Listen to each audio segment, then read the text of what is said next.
ఈ వీడియోలో మనం ప్రాబ్లం 11 ఎలా సాల్వ్ చేయాలో నేర్చుకోబోతున్నాం. క్వశ్చన్ చూసినట్టయితే, Ramesh went for fishing with his fishing rod. Ramesh అనే ఒక అబ్బాయి, ఒక బాబు ఫిషింగ్ చేయడానికి ఒక ఫిషింగ్ రాడ్ పట్టుకుని వెళ్ళడం జరిగింది.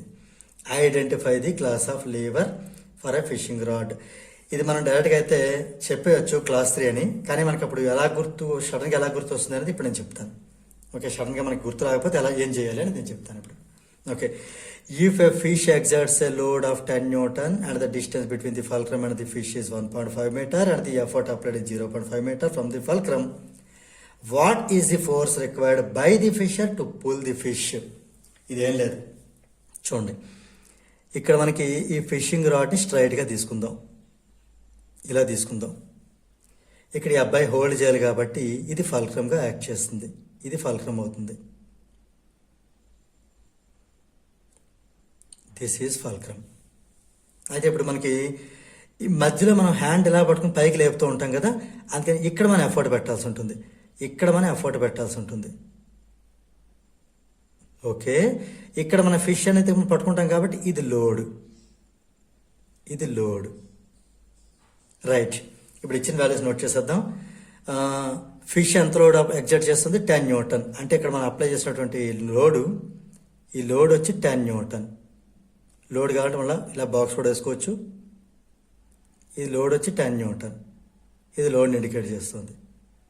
Okay, distance between fulcrum and the fish. ఇది ఫల్క్రమ్, ఇది ఫిష్ ఇక్కడ ఉంది. ఓకే, సో ఇది మనకి ఫిష్ ఇక్కడ ఉంది. ఈ లోడ్ అప్లై చేసేది ఎవరు అంటే ఫిష్.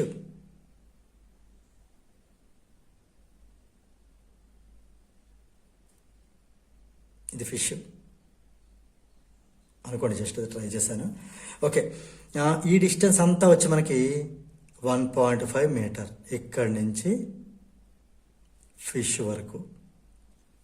తర్వాత effort is applied 0.5 from the fulcrum. ఇది వచ్చి 0.5 మీటర్ ఇక్కడ వరకునే ఫల్క్రమ్ నుంచి. అప్పుడు దాన్ని బట్టి ఇది ఎంత అవుతుందో మనం ఈజీ చెప్పవచ్చు కదా. ఈ మొత్తం 1.5, దాంట్లోంచి 0.5 మైనస్ చేసేయండి, ఇది 1 మీటర్ అవుతుంది. ఈ డిస్టెన్స్ వచ్చి 1 మీటర్ అవుతుంది. మన డేటా అంతా రెడీగా ఉంది కదా ఇప్పుడు. అయితే ఇప్పుడు it belongs to identify the class of Lever. ఎలా ఐడెంటిఫై చేయాలి? మీకు ఆడ ప్రీవియస్ వీడియోలో కూడా చెప్పాను. మిడిల్లో ఉండి 3 లైన్స్ ఉన్నప్పుడు ఈకి 3 లైన్స్ ఉంటాయి కాబట్టి ఇది క్లాస్ 3 అని గుర్తుపెట్టుకోండి అని చెప్పాను. ఇది మనకి ఎలా ఉంది? ఈ మిడిల్లో ఉంది, ఇటు ఎఫ్, ఇటు ఎల్. ఇటు ఎల్ ఉండొచ్చు, ఇటు ఎఫ్ ఉండొచ్చు, ఇట్స్ నాట్ ఏ ప్రాబ్లం. మిడిల్లో ఉంటే మట్టుకు ఈకి 3 లైన్స్ ఉన్నాయి కాబట్టి ఇది క్లాస్ 3 లీవర్ అవుతుంది అని ప్రీవియస్ వీడియోలో ఆల్రెడీ కొంచెం చెప్పడం జరిగింది. ఎలా గుర్తుపెట్టుకోవచ్చు ఈజీ మెథడ్స్. సో దాని ప్రకారం చూసుకుంటే ఇట్ బిలాంగ్స్ టు, ఇది మనం ఇక్కడ రాసేద్దాం. It belongs to class 3 lever. అలానే క్లాస్ 1, క్లాస్ 2 కూడా సింపుల్ ట్రిక్స్ అనేవి ప్రీవియస్ వీడియోలో చెప్పడం జరిగింది, ఒకసారి చూడండి కావాలంటే. రైట్, ఇప్పుడు మన క్వశ్చన్ ఏంటంటే, what force is required by the fisher. అంటే ఈయన ఎంత ఎఫర్ట్ పెట్టాల్సి ఉంటుంది, రమేష్ అనే ఆయన ఎంత ఎఫర్ట్ పెట్టాల్సి ఉంటుంది. ఒక బాయ్ అనుకోవచ్చు, పర్సన్ అనుకోవచ్చు, ఎవరో ఒకరు. సో ఎంత ఎఫర్ట్ పెట్టాల్సి ఉంటుంది అంటే ఎఫర్ట్ మనం ఫైండ్ అవుట్ చేయాలి. దీన్ని మనం ఏంటి అప్లై చేయాలి? ఎప్పుడైనా సరే మనకి లోడ్ ఇలా వాల్యూ ఇచ్చినప్పుడు ఎఫర్ట్ కావాలి, లోడ్ ఆర్మ్ తెలుసు, ఎఫర్ట్ ఆర్మ్ తెలుసు అంటే ప్రిన్సిపల్ ఆఫ్ మూమెంట్స్ అప్లై చేయాలి. మూమెంట్స్ ఏం చెప్తుంది? Load into load arm is equal to effort into effort arm.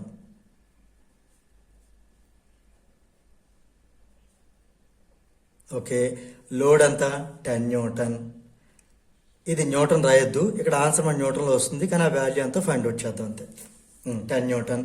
Load arm అంటే ఫల్క్రమ్ నుంచి లోడ్ దాకా ఉండే డిస్టెన్స్. కన్ఫ్యూజ్ అయిపోయి 1.5 1 కానీ తీసేసుకున్నారు, రాంగ్. ఎల్ నుంచి ఎఫ్ వరకు కానీ రాద్దాం ఇక్కడ. లోడ్ ఆర్మ్ అంటే ఎల్ఎఫ్, ఎఫర్ట్ ఆర్మ్ అంటే ఈఎఫ్. ఈ ఎఫర్ట్ మనం ఫైండ్ అవుట్ చేద్దాం.